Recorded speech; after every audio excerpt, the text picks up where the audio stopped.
ఇంకా నిఖిల్ గురించి చెప్పాలి. ఎలా అంటే ఎంత ఇంట్రెస్టింగ్ ఉందంటే హ్యాపీ డేస్లో చూసిన ఒక హ్యాపీగా అటు ఇటు అల్లచిల్లర అబ్బాయినా చూసినట్టు.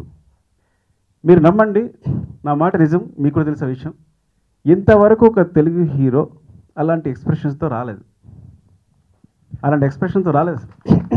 నేను అనుకుంటా మిగతా అన్ని భాషల్లోనూ ఒక సినిమా అంటే తెలుగు హీరో అనేసరికి కామెడీ చేయాలి, అది చేయాలి, మళ్ళీ గంతులేయాలి, సీరియస్గా మళ్ళీ ఫైట్ చేయాలి, అదే సీరియస్ ఫేస్ని మళ్ళీ కామెడీ చేయాలి, కామెడీ చేసిన ఫేస్ని మళ్ళీ రొమాన్స్ చేయాలి, అన్నీ ఉంటాయి. కానీ ఒకే ఇంట్రెస్ట్తో ఒక ఫేస్తో ఒక లుక్తో నేను చూసిన కొన్ని ఎపిసోడ్స్లో ఎంత ముద్దొచ్చాడంటే, అది చూసారంటే ఒక అమ్మాయి దింపుతున్నప్పుడు ఇలా ఉంది ఫేస్, అంత అలా ఉంటాడు నిఖిల్ అనే విషయం. నిఖిల్లో అంత అంత గాఢత ఉంటుంది, అంత ఉంటుందనే విషయం నాకు ఇంకా అర్థం కాలేదనమాట.